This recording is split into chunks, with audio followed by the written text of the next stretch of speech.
wrench to hammer in a nail. Well, if you only had a wrench and you need to get that nail in, you might use a wrench to hammer in a nail, but it could go horribly wrong. We're live, and I'm going to go ahead and leverage the whiteboard. And this comes from a couple of conversations I had today where I ended up using this same 2x2 twice. And what I realized is, as much as I talk about simplifying things like problem solving and decision making, simplifying achieving results, a number of people continue to struggle with some of these tools. Sometimes it's the first time they've ever been introduced to one of these tools. And if you have been hammering nails in with a wrench your entire life and someone gives you a hammer, it will feel almost like you had discovered fire for the first time. So let's talk about a couple of tools that will help you. Number one, do what you're made for. Number two, stop what you wouldn't start. And number three, delegate with purpose so that you can help drive success with the people that are important to you, whether they're internal customers inside your organization or external customers, the people you work with, maybe even people in your family, or heck, one of the most important people, yourself. All right, first 2x2.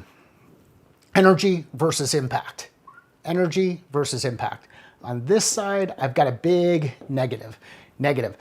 There are some things that we do every day, some things that we work on every day, meetings that we potentially have to participate in every day or every week that just suck the life out of us. You get the text message or the email or the phone call or whatever it is, and you just look at it and you're like, wow, that just sucks the life out of me. I hate going to that thing. In fact, I'm actually going to start scheduling client events so that I don't have to go to that thing ever again. There's some work that we do every day that sucks the life out of us. Yet we go through and do it over and over again because we just think, well, we know it needs to get done. Someone's got to do it. So we think we're the ones who have to go through and do that. So there's some work that we do that sucks the life out of us. And then there's some work that we would do whether someone paid us or didn't pay us. It just gives us energy. It fills us up. It fills us up. There's work that we do, there's tasks on a daily basis that we go through that either suck the life out of us or fill us up. And of those tasks that we do, some of them are high impact. Some of them are low impact, maybe even no impact. Go from 0 to 10. That's on a scale. What I'd like you to do is go through and think about the work that you've done so far this morning, the first couple of hours of the morning. Each of those tasks that you did, where do they fall on this quadrant? Was it a suck the life out of me task, or did it fill you up? Was it no impact, meaning it didn't really matter, didn't change anything, or was it high impact?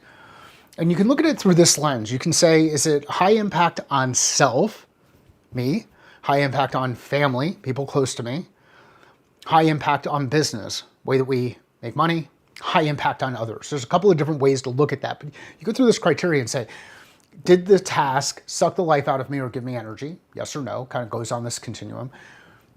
Did it make an impact, high or low, and for who did it make an impact? What will happen is you'll start to see different tasks kind of laid around in different parts of this. My goal is to continue to move this axis to the right. I want to move it so that I'm reducing, I'm eliminating any of these things that are low impact, suck the life out of me. And for any of the ones that are low impact or high impact but suck the life out of me, how can I find someone to delegate that to? How can I find somebody to delegate that work to?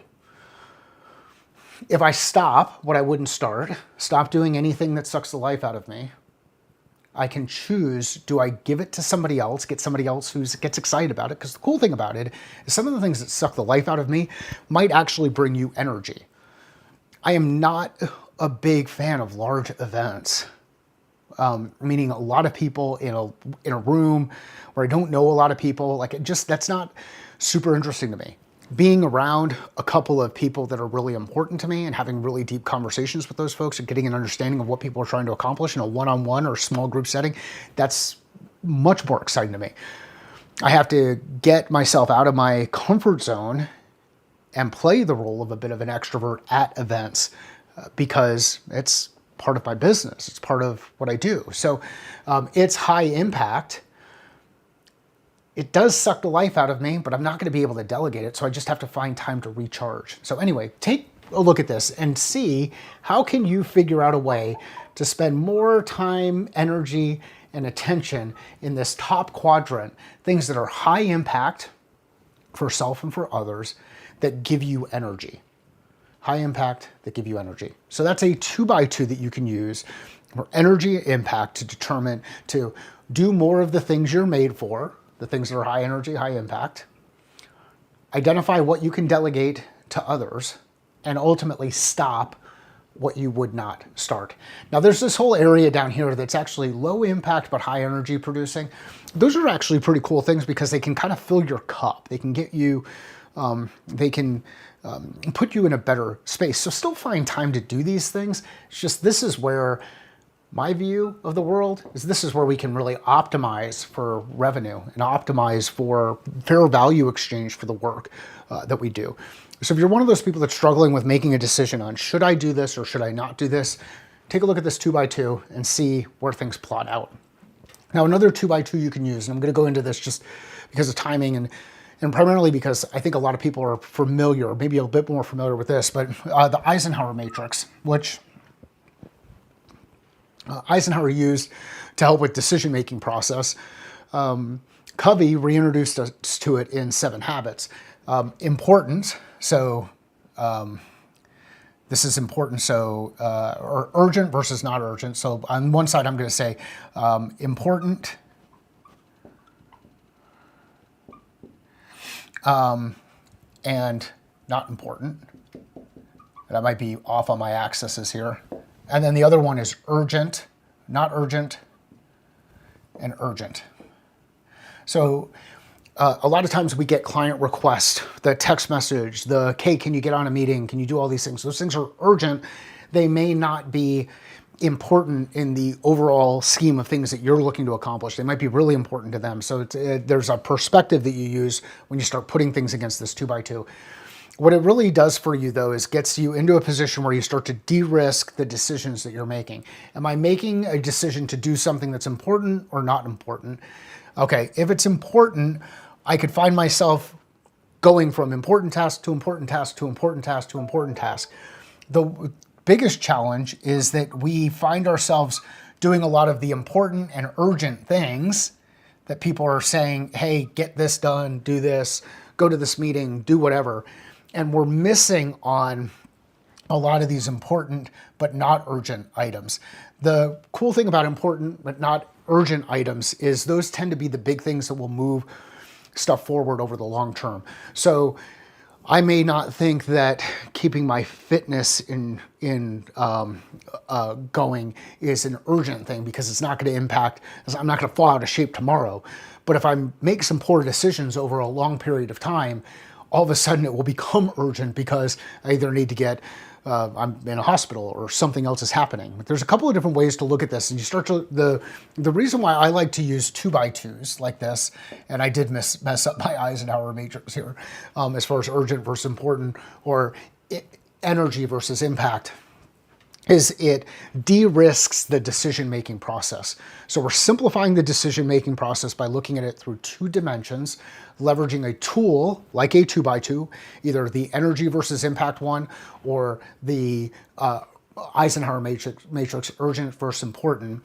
And then we're using that to make an informed decision about what happens next, meaning should we do something? Should we delegate it to somebody else? Should we make a decision on whether or not it is something that's worth doing? Do, decide, delegate. And that's the importance of the Eisenhower matrix. I would apply the same kind of thinking here into the energy versus impact. And it just gives you 2 different perspectives to look at the work that you're working on. This is working on work that you were made for. This is working on work that ultimately optimizes for effectiveness. So do what you're made for, be super effective. Do what you're made for, be super effective. 2 2x2s that I hope help you simplify decision-making processes for yourself, for your business or inside your family unit. If you have questions around this, please let me know in the comments. If you comment tracker in the comments, I can send you a link where you can start keeping track of this on your own. And don't forget that call to action. Just take a look at the things that you did in the first half of today. Hope you're having an awesome day. If you know somebody who would find value in this, please share it with them. Sales is a thinking process. Business is a thinking process. Life is a thinking process. How are you thinking differently about your